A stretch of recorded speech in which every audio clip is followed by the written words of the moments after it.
ইসলাহের মাহফিলে মূল মাকসাদ ইসলাহে নফস। এই ইসলাহি মজলিসের মূল উদ্দেশ্য কি বলেন? ইসলাহে নফস, নফসের সংশোধন। কিসের সংশোধন? নফস কি জিনিস যেটাকে সংশোধন করা দরকার? নফস বলা হয় এক কথায়, আপনাকে যখন জিজ্ঞাসা করি কি লেগে করছো, আমার মন চাইছে, এ কথা আমরা অহরহ বলি কিনা? কথা বলেন না কেন? আরো রেখা এনে এনে গুরু রেখা, আমার মন চাইছে, আমরা অসুবিধা কি? ঠিকই না বলেন না? এই যে মন চায়, আমার মনে কয় মন চাইছে, এইটারে কয় নফস। সোজা কথা, এটা সোজা বাংলা। আপনি এত বিশাল তথ্য দিয়ে বুঝতেন না, বুঝেন না কথাটা? সহজে বোঝানোর জন্য। তাহলে নফস কাকে বলে? মন চাহি, মন চাহি, মন চায় যা।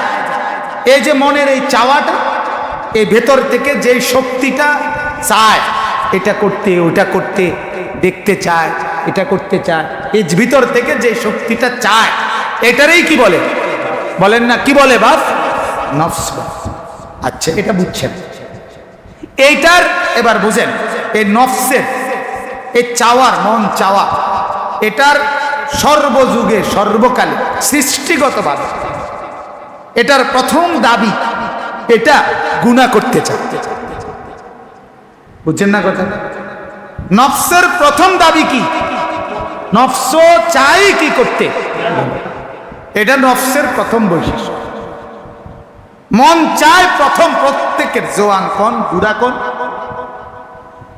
সাবালক কোন, নাবালক কোন, শুধুই করতে মন চায় গুনাহ, নাফরমানি, অবাধ্যতা, দুষ্টামি, এটাই চায়। বাচ্চা করিলে হয় দুষ্টামি, সাবালকে করিলে হয় গুনাহ, নাবালকে করিলে হয় কি? দুষ্টামি, আর সাবালকে করিলে হয় কি? সাবালক বুঝেন না? প্রাপ্তবয়স্ক, যার উপরে গোসল ফরজ হয়। তাহলে নফসের প্রথম চাওয়া সে গুনাহ করতে চায়। আপনি আশ্চর্য হবেন, 50 বছর ধরে যেই লোক 5 ওয়াক্ত নামাজ জামাতে পড়ে, আজ 50 বছরও যদি তার নামাজ না ছুটে থাকে, তারপরেও এই 51 বছরের প্রথম নামাজটাও তার মনে চাইব আজকে একটু দেরি। নফস এ সময় একবার কয়, অথচ এই হারামি দেখে এবার নামাজ ছাড়ে না, তো তারে একটু হইল প্রেরণা দেয়, কয় ভিতর থেকে আজকে একটু দেরি। এটারে কয় নফস, এটারে কয় কি? অথচ তুই দেখতেছ লোকটা নিয়মিত নামাজি, তুই এর পরেও কেন চেষ্টা করেছেন না? এর কথা হইল চাই না। বুঝেন না কথা? চাই না, দেই না। একটা সেজদা, একটা রাকাতও যদি দেরি করাই তারি, তাইলেও তো ভালো, খারাপ। হ্যাঁ, তাকবীর উলাটাও যদি প্রথম ইমামের লগে নিয়ত বান্দা, এটাও যদি ছুড়াইতে মারি ততলা, ততলা। এটারে কয় নফস। নফসের চাহিদা শয়তানের চাহিদা বরাবর। নফসের চাহিদার শয়তানের চাহিদা কি? নফস প্রথম যা চায়, শয়তান সারাক্ষণ তাই। এই কথাটা কইতে বুঝে কইতে। নফস প্রথম, শয়তান প্রথম না, সারাক্ষণ। নফস প্রথম যা চায়, শয়তান সারাক্ষণ বলে। তো নফস সারাক্ষণ চায় না? নফসের আবার একটা দিক আছে, ওই প্রথম চায় গুনাহ করতে, কিন্তু বান্দা যদি হিম্মতের সাথে ইউটার্ন করে তো এটাই আবার নেক কাজের দিকে আগ্রহী করে। বুঝেন না? নফস চাইছে ঠিক আছে, কিন্তু আবার সে মনেরে বলছে কি রে কস, আমি একজন মুসলমান, আমি কেন নাফরমানি করি? তখন নফস একটা ব্যারিকেডে পড়ে যায়, নফস একটা এখন ইয়াতে পড়ে যায়, ধাক্কা খায়। তখন ইউটার্ন করতে পারলে, উল্টাইতে পারলে, তখন সে নেক কাজের দিকে আগ্রহী। এজন্য কোরআনে আল্লাহ বলছে ফাআলহামাহা ফুজুরাহা তাকওয়াহা।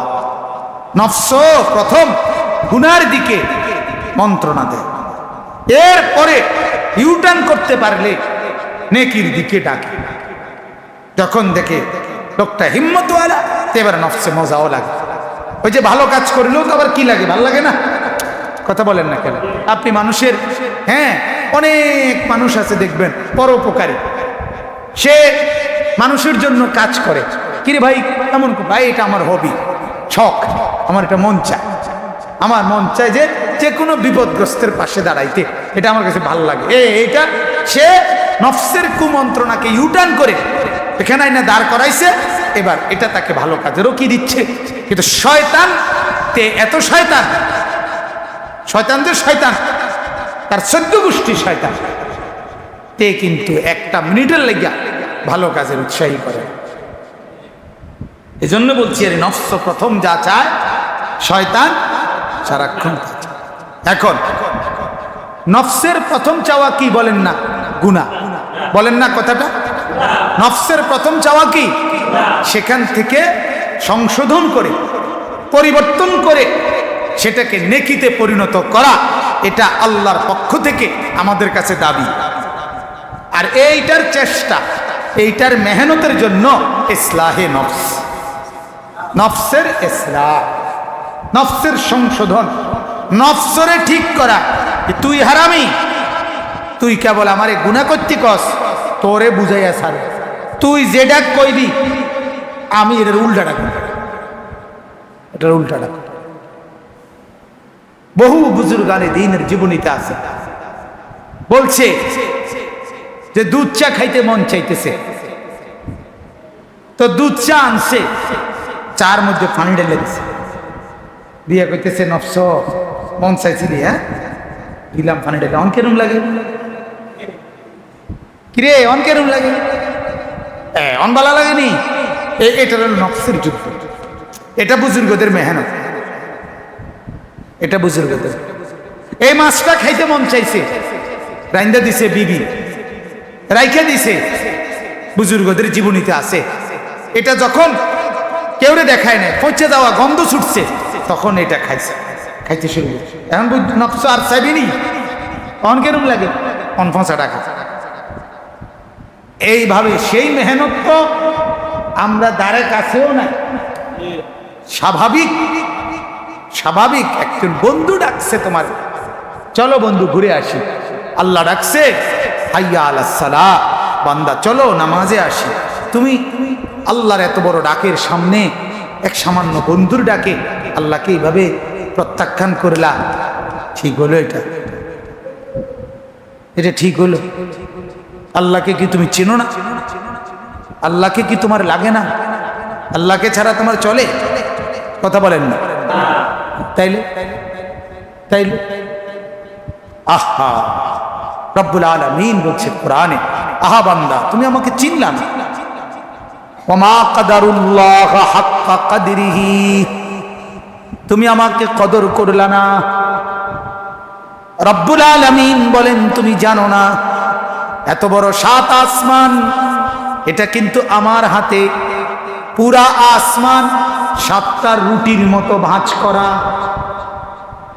ওয়াসসামাওয়াতু মাতবিয়াতুন বিয়ামিনি, 7টা আসমান তোমার কাছে এত বড় বিশাল মনে হয়, আর আমি আল্লাহর সামনে 7টা রুটি যেন আমার হাতে ভাঁজ করা।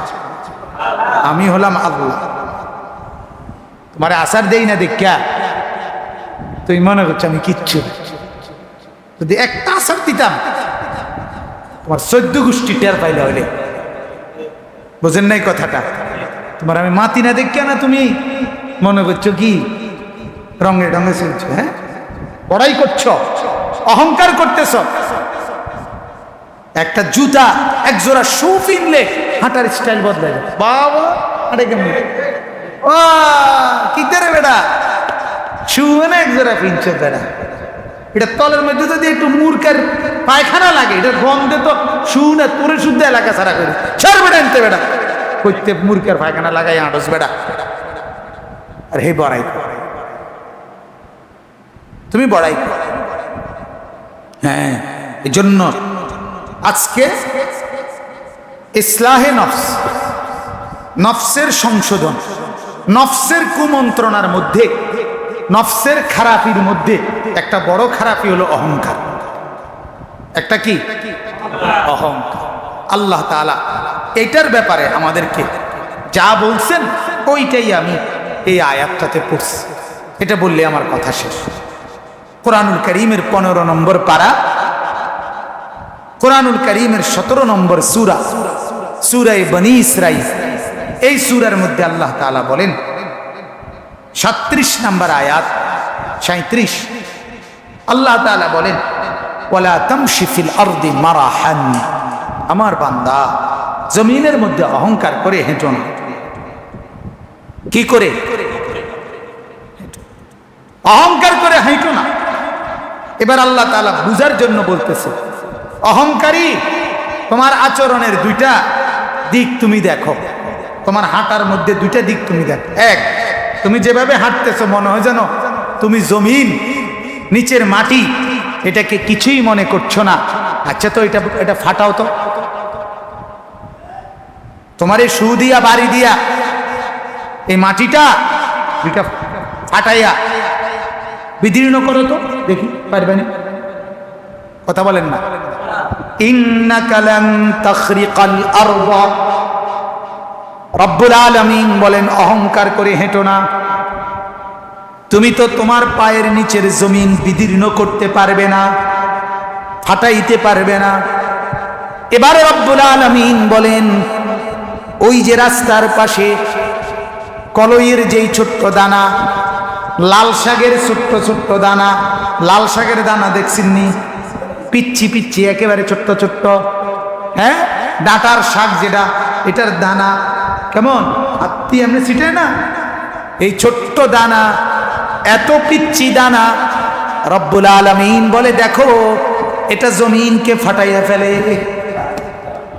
করে কিনা? এটা জমিনকে বিদীর্ণ করে, এরপরে জমিনের নিচে চলে যায়, কিছুদিন পরে আবার নতুন গাছ হয়ে বেরিয়ে আসে। তাহলে তুমি কেমনে বড়াই করো? এক ছোট্ট লাল শাকের দানা, সামান্য এটার যেই শক্তি, তোমার কদমে তো ওই শক্তিটাও নাই, তোমার পায়ে তো ওই ক্ষমতাটাও নাই, তাইলে তুমি কেন বড়াই করছো? এরপরে আল্লাহ তাআলা বলেন ওয়ালান তাবলুগাল জিবালা তুলা, এরপরে আল্লাহ বলে যে তুমি যে বুক ফুলাইয়া হাঁটতেছ, এবার নিচের থেকে উর্ফের দিকে, উপরের দিকে যে মাথা আলগি দিতেছ, বুক ফুলাইয়া হাঁটতেছ, চশমা লাগাইয়া, চুল বাম্পার লাগাইয়া, চুল নিজেই রাখছে এরকম, এটা মাথা নোয়াইলেই মানে এমনি রাখ, এটা নিচের দিকে ফিরে, আবার নিজেই খাচ্ছতের দোষে একটু পর পর এটারে নিজেই বাড়ি না। বেকুব তো তুই নিজেই দেখস এটা ফিরে যায়, আবার এটারে ফিরান লাগে, এতে প্রথমে এটার মধ্যে সুপার গ্লু লাগাই দিলে কি হয়? কথা বলেন না কেন? এটা ফইলেই আইকা লাগাই দিলে তো ভালো, প্রথমে এর মধ্যে কস্টিপ লাগাই দিলে তো আর এই বারবার এই ফেরেশানিটা, এটা তো একটা ফেরেশানি তোমার, এটা নিজে নিজে একবার নিচে পড়ে যাক, আবার এটা ঠাস ঠাস করে ফিরান লাগে। কায় এত দরকার কি? প্রথমেই এটার মধ্যে ভালোভাবে কস্টিপ লাগাই দিলে আর তুইটা লড়াচড়া করার কথা না। কথা বলেন না? তো এইটা যে ছাগলামি, এইটাও তাইতে বোঝে না। এইটা যে একটা ফাগলামি, তা বেকুবি, এই কথাটাও তাইতে বোঝে না। বোঝে না যে এইটাও তো বোঝে না। তো আল্লাহ তাআলা বলেন ওয়ালান তাবলুগাল জিবালা তুলা, যত লম্বাই হও না কেন, বুক যত পিছন থেকে ঠেলা মারো, মাথা যত আলগি দাও, ঘাড় যত সোজাই করো না কেন, ওই পাহাড় সমান তো হতে পারবে না। হ্যাঁ, ওয়ালান তাবলুগাল জিবাল, পাহাড়ের সমান পৌঁছতে তো পারবে না, কেন বড়াই করছো? আরে রাখো পাহাড়, তুই বেড়াগিরি দেখাস, সামান্য নারকেল গাছ, তাল গাছ, সুপারি গাছ, তুই তো ওইটার সমানও হইতে পারস না, তুই বড়াই করছিস কেন? ঠিক কিনা বলেন? এরপর আল্লাহ তাআলা বলেন কুল্লু যালিকা কানা সাইয়্যুহু কানা ইনদা রাব্বিকা মাকরুহা। আল্লাহ বলে দেখো বান্দা, এটা না তোমার রব, যিনি তোমাকে পালন করে, খাওয়ায়, পড়ায়, ঘুম পাড়ায়, ঘুম থেকে তোলায়, তোমার 24 ঘন্টা আদর করে যিনি লালন পালন করে উনি এটা পছন্দ করে না, উনি রাগ করে, ওনার কাছে এটা অপছন্দনীয়, তবু কেন করবা এটা? বুঝেন নাই কথা? কেউ যদি কাউকে বলে রে তোমারে এই মাসে বেতন যিনি দেয়, তোমারে থাকতে জায়গা দিছে যিনি, এই অফিসে কাজ করার সুযোগ দিছে যিনি, উনি এই কাজটা করলে রাগ করে, তাহলে বিবেকবান কি এটা করবে? আল্লাহ তাআলা ঠিক কেমন ইনদা রাব্বিক, তোমার রব, তোমার পালনেওয়ালা, তোমার প্রতিপালক। অন্যের কথা বাদ দাও, আল্লাহ বলে বান্দা এদিক এদিক বাদ দাও, তোমারে বলছি, তোমারে, তোমাকে বলছি, তোমার রব, তোমার প্রতিপালক এটা পছন্দ করে না, অহংকার, কাজেই এটা করো না, এটা করো। শুধু হাদিসের তরজমাটি বলুন। রাসূলুল্লাহ সাল্লাল্লাহু আলাইহি ওয়াসাল্লাম বলেন, হযরত আব্দুল্লাহ ইবনে মাসউদ থেকে বর্ণিত, রিয়াজুস সালিহিন, এটা হাদিসের একটা কিতাব, এখান থেকে পড়তেছি। আল্লাহর নবী বলেন, লা ইয়াদখুলুল জান্নাতা মান কানা ফি কলবিহি মিসকালু যাররাতিন মিন কিবরিন, এক সরিষা দানা পরিমাণ অহংকার যার কলিজার ভিতরে আছে, আল্লাহর নবী বলেন সে জান্নাতে প্রবেশ করবে না। নাউজুবিল্লাহ।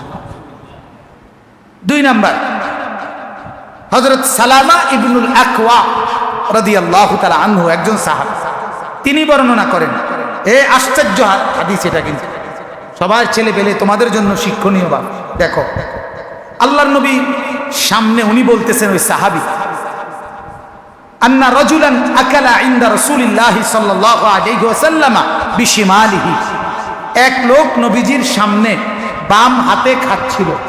কোন হাতে? নবীজি নিজে, নবীজি বললেন, ফাকালা কুল বিয়ামিনিক, এই বেটা ডান হাতে খা। কোন হাতে? সে কি কয়? ফাকালা লা আস্তাতিউ, মুসলিম শরীফের হাদিস। সে বলে আমি ডান হাতে খেতে পারি না, আমি ডান হাতে খাইতে পারি। আল্লাহর নবী সাল্লাল্লাহু আলাইহি সাল্লাম সাথে সাথে বললেন, ফাকালা লাস্তাতা'তা মা মানাআহু ইল্লাল কিবর, নবীজি বলেন তুমি আর পারতা না। আর এরপরে সাথে সাথে বলেন, দেখো এই লোকটা শুধুই কেবল অহংকারের কারণে এই কথা বলছে, মূলত ডান হাতে খেতে পারে কিন্তু বেড়াগিরি দেখাইতেছে। অসুবিধা কি? সিগারেট বাম হাতে খাইতেছে, চা বাম হাতে, হুজুররা প্রত্যেক কিছুতেই নাক গলান, সব কিছুতেই আপনারা একেবারে ইসলামকে টেনে আনেন, এটা একটা সাধারণ বিষয়। চা খাওয়া, এখানেও কি ইসলাম টানতে হয়? এমন ভদ্রলোক আছে না, মা কথা কয় না, এগুলো এখানেও কি ইসলামকে টেনে আনতে হয়? না, টেনে আনতে হয় না, ইসলামী সেই যায়। তো আল্লাহ রাসূল বললেন লাস্তাতা'ত, তাইলে আর পারতাও না। এরপরে বললেন, শোনো লোকটা অহংকারের কারণেই কথা বলছে। হাদিস দেখেন, সাথে সাথে ওই সাহাবী বলে, ওই সালামা ইবনুল আকওয়া বলে, ফামা রাফাআহা ইলা ফিহি, আর কোনদিন ওই লোক তার ডান হাত মুখ পর্যন্ত নিতে পারে নাই। রাসূলের বদদুয়া লাগে বরবাদ করে। ডান হাতে খাওয়ার সৌন্দর্য মানুষ হিসাবে তুমি এটা ত্যাগ করলা বেড়াগিরি দেখাইয়া, কি পাগল, কোন কেমন অহংকার। ওই যে আজকে আমি আমার সাথে আমার এক ছাত্র মাওলানা সাহেব, মাওলানা মহিউদ্দিন এসছে, ওই আমি এক জায়গায় শুনছি, পরে ওই দেখাইছে আমার, জাপানে এক যুবক মানুষ, সে 12 লক্ষ টাকা খরচ করে এমন একটা অত্যাধুনিক মানে কোম্পানিকে অর্ডার দিয়া পোশাক বানাইছে। এই পোশাক পরার পর পোশাকটা হুবহু তাকে কুকুর বানায় ফেলছে, কুত্তা, মানে এটা কুত্তার পোশাক। পোশাকটা পরার পর তার শরীরটা অবিকল একটা কুকুর যেরকম দেখা যায় ওই রকম। এটা নাকি তার হবি, শখ, শখ। চিরে আরেকবার আরেকজনে, এখন কিছুদিন পরে শুনবেন যে আরেকজনে 14 লাখ টাকা খরচ করে নিজে একটা শুকুরের পোশাক বানাইছে, হেতের এখন শুকুরের মতো লাগে। কথা বুঝছেন নি কথা? মানে আমরা যে বলি আল্লাহকে বাদ দিলে, কোরআনকে বাদ দিলে মানুষ যে জানোয়ার হয়, এটার প্রমাণ এটা, এটার প্রমাণ এটা। তার মেজাজ এটা হইছে যে মানুষের চাইতে কুত্তার আকৃতি সুন্দর, এজন্য 12 লক্ষ টাকা খরচ করে পোশাক বানাইয়া নিজের কুত্তা বানাইয়া লেছে।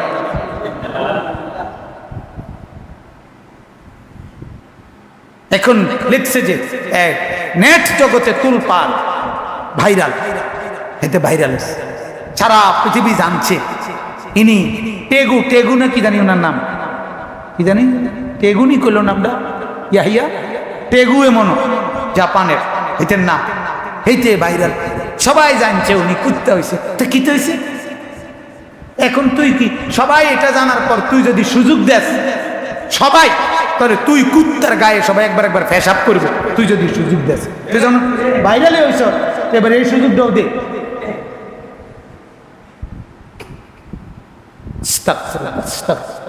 আর এটা কথা হইল মিয়া, মানুষের রুচি কি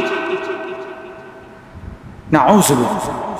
অতএব আজকের সবক আমাদের আপনাদের প্রত্যেকের অহংকার, কিবির, এটা যেন না আসে। ঠিক আছে না? ইনশাআল্লাহ অহংকার করা যাবে না, অহংকার করা যাবে, অহংকার করা যাবে। এবার ওই হাদিসটাই একটা হাদিস আর বাকি, এটা বললে শেষ। আল্লাহ রাসূল সাল্লাল্লাহু আলাইহি ওয়াসাল্লাম বলেন, আল্লাহ তাআলা বলেছেন হাদিসে কুদসি, আল্লাহ তাআলা বলেন, নবীজি সাল্লাল্লাহু আলাইহি ওয়াসাল্লাম বলেন, এই যে আল ইজ্জু ইজারি ওয়াল কিবরিয়াউ রিদাই, বড়ত্ব এটা আমি আল্লাহ কুদরতি লুঙ্গি ইজার, আর অহংকার আমি আল্লাহর গায়ের চাদর। অর্থাৎ অহংকার বড়ত্ব এটা আমার পোশাক, এটা আমার কি। ফামান নাযাআনি ফি ওয়াহিদিন মিনহুমা, যে আমার এই দুই পোশাকের মানে বড়াই আর অহংকার এটা নিজে করে, সেজন্য আমার পোশাক আমার গায়ের থেকে টান দেয়, আমি আল্লাহ তাআলা তাকে জাহান্নামে নিক্ষিপ্ত করব। কাযাফতুহু ফিন্নার, তুই আমার গা ধরে টান দিলি। যেই কোনো আত্মমর্যাদা সম্পন্ন ব্যক্তি তার গায়ের পোশাক টান দেওয়াকে অনেক বড় প্রেস্টিজ হ্যাম্পার মনে করে, ঠিক কিনা বলেন না? আমরা আছে না দুনিয়ার যে বেটা গায়ে হাত দেশ কেন, এমনি না বলবি, বলে না কাজে লাগিয়ে গায়ে হাত দাও কেন, দূরে দাঁড়ায় কইতারো না। গায়ে হাত দেওয়া, গায়ের পোশাক টেনে ধরা, এটাকে আত্মমর্যাদা মনে করে। ইসলামের ইতিহাসে এই ভারত বিজয় হয়েছে যে মুসলমানের হাতে, এটার সূত্রপাত এই এক নারীর ওড়নার আত্মমর্যাদা। শ্রীলঙ্কা থেকে এক বণিক কাফেলা, মুসলিম কাফেলা আসতেছিল, আরব দেশের দিকে যাচ্ছিল নদী পথে। পথিমধ্যে এই ভারতের সিংহল আর ভারতের মধ্যে রাজা দাহিরের দেবল এলাকায় জলদস্যুরা আপনার ওই বাহিনীকে, ওই বণিক কাফেলাকে আক্রমণ করে সব কিছু কেড়ে নিয়ে গেছে। তো এরা পারে ভিড়ে ওই অঞ্চলের যিনি রাজা, হিন্দু দাহির, রাজা দাহির, সে তার কাছে বিচার জানাইছে যে এরা আমাদের জলদস্যু, আমাদের সব ছিনে নিছে, আমরা এটার বিচার চাই। রাজা বিচার কইরা এদেরকে কারাগারে দিছে, অন্যায় বিচার, বুঝেন নাই কথাটা? তখন কারাগারে যখন এদেরকে ঢুকাচ্ছে, তখন এখানে একজন মুসলিম মেয়েও ছিল। মুসলিম এই বণিক কাফেলাতে একজন মেয়ে ছিল, তরুণী মেয়ে, তার ওড়না ধরে একজন কারারক্ষী টান দিছিল। পরে সে তার সমস্ত স্বর্ণ, তাদের কাছে যে কয়জন মহিলা ছিল, যা ছিল শরীরে শেষ সম্বল, ডাকাত থেকে যে দূর বাঁচছে, এতটুকু একত্র করে একজন লোককে ভাড়া করছে যে তুমি আমার শুধু একটা চিঠি, ছোট্ট কাগজ, আমার আরব দেশে আমার মুসলিম শাসক হাজ্জাজ ইবনে ইউসুফ তার হাতে শুধু পৌঁছাই দিবা, বিনিময়ে এই সবগুলো স্বর্ণ তোমাকে দিয়ে দেবে। সে এগুলার আশায় এই চিঠিটা হাজ্জাজ ইবনে ইউসুফের কাছে দিয়ে আসছে। তখন ওই মেয়েটা শুধু চিঠিতে এটা লিখছে। তখন হাজ্জাজ ইবনে ইউসুফ মুসলিম শাসক আরবের, উনি চেয়ারে সিংহাসনে বসা ছিল। চিঠিটা পড়ে দেখছে উনি, এই বোন লিখছে যে হাজ্জাজ, আমি শুধু এতটুকু জানতে চাই, আমাদের বণিক কাফেলা এই ঘটনা লেখা হচ্ছে আমার এক রক্ষী আমার শরীরের ওড়নার কাপড় ধরে টান দিছে। আমি জানতে চাই শুধু এই বাহকের মাধ্যমে ফিরতি চিঠি চাই, এই কথা জানতে তুমি হাজ্জাজ বেঁচে থাকতে এই প্রতিশোধ নিবে কিনা, এটা আমি শুধু জানতে চাই। কিতাবে আছে হাজ্জাজ এভাবে দাঁড়ায় গেছে, চিৎকার করে দাঁড়ায় সোজা হইয়া বলছে, বোন, গোটা আরবের যত যুবক আছে সমস্ত যুবকের রক্ত প্রয়োজনে জমিনে গড়াগড়ি খাবে, সমস্ত যুবক শহীদ হবে প্রয়োজনে, তো তোমার ইজ্জতের বদলা আমি নেবই নেব। তিনবার কাফেলা পাঠাইয়া প্রথম 2 বার মুসলিম বাহিনী পরাজিত হয়েছে তাদের হাতে। তৃতীয়বার নিজের একমাত্র মেয়ের জামাই 17 বছরের যুবক মোহাম্মদ ইবনে কাসেম রাহমাতুল্লাহ আলাইহি, তাকে সৈন্যবাহিনী দিয়ে পাঠাইছে। পরে তার হাতে মুসলমানদের বিজয় হয়েছে এবং সিন্ধু প্রদেশ মুসলমানদের হাতে আসছে, কালেমার পতাকা উঠছে রাজা দাহিরের রাজপ্রাসাদে, আর ওই মুসলিম কাফেলা ওই বোন সহ মুক্তি পেয়ে আরবে ফিরে আসছে। আত্মমর্যাদা। মুসলমান ভুলে গেছো নওজোয়ান, জিন্দিগি উৎসর্গ করে দিছ মোবাইলের উপরে। কি ছিলা, কি হয়ে গেল? ছিলা কার জাতি, হয়ে গেল কার অনুসারী? আল্লাহ আমাদেরকে মাফ করে দেন। অতএব আল্লাহ তাআলা ঠিক এরকম বলে যে অহংকার আমার চাদর, এটা ধরলে আমি কিন্তু তোরে ধইরা জাহান্নামে ফেলে দেব। অহংকার করা যাবে, কি করা যাবে না? আল্লাহ তাআলা আমাদেরকে হেফাজত করেন, আল্লাহ তাআলা আমাদেরকে হেফাজত করেন। কারো দিলে অহংকার। এখন অহংকার কাকে বলে? এই শেষ শব্দ রাসূল বলছেন, কোরআন এবং সুন্নাহর যত কিছু, এগুলোর কোনো একটাকে বাতারুল হক, অবজ্ঞা করা, তুচ্ছ করা, ফেলে দেওয়া, অবমূল্যায়ন করা, এটা অহংকার। নামাজ না পড়া, সেজদা না করা, আল্লাহর বন্দেগী না করা, রাসূলের সুন্নাত না মানা, কোরআন হাদিস না মানা, একটা যে যতটা কোরআন সুন্নাহ ত্যাগ করছেন তিনি ততটা অহংকার করছেন। আর 2 নাম্বার হলো গামতুন নাস, মানুষকে নিজের থেকে ছোট মনে করা, নিজেকে মানুষের থেকে বড় মনে করা, এটারে কি বলে? অহংকার। তাইলে কোরআন সুন্নাহর কোনো বিধান এটাও ত্যাগ করা যাবে না। জগতের মানুষকে ছোট নিজের থেকে মনে করা যাবে না। সবাইকে আপনায় নিতে হবে, সবাইকে ভালোবাসতে হবে, সবার জন্য ফিকির করতে হবে। এক কাফেরের ব্যাপারেও এটা দোয়া করতে হবে, আল্লাহ আপনি তাকে ঈমান দেন, আপনি তাকে হেদায়েত দেন। আল্লাহ যদি তাকে ঈমানদার বানায়, আমার লস। কথা বলেন না? পৃথিবীর সব হিন্দুগুলো কালেমাওয়ালা হয়ে গেলে আমাদের লস। পৃথিবীর সব ইহুদি খ্রিস্টানগুলো কালেমাওয়ালা হয়ে গেলে আমাদের লস। তাহলে আমি দোয়া করতে অসুবিধা কি? কথা বলেন। আল্লাহ তাআলা আমাকে, আমাদের সবাইকে, এই মজলিসকে আল্লাহ তাআলা কবুল করেন। তাহলে ইসলাহে নফসের আজকের সবক কি হইল? কি করা যাবে না? মানুষের একটি মন্দ অভ্যাস অন্তরে জমা হওয়া, এটার নাম হলো কিবির, অহংকার। এটা ত্যাগ করা, এটা ইসলাহ। এটা ধীরে ধীরে মানুষকে ত্যাগ করলে আল্লাহর ওলি বানায় দেবে। আল্লাহ তাআলা আমাকেও তৌফিক দেন, আমাদের সবাইকে কবুল করেন। আমিন। সুবহানাল্লাহি ওয়া বিহামদিহি।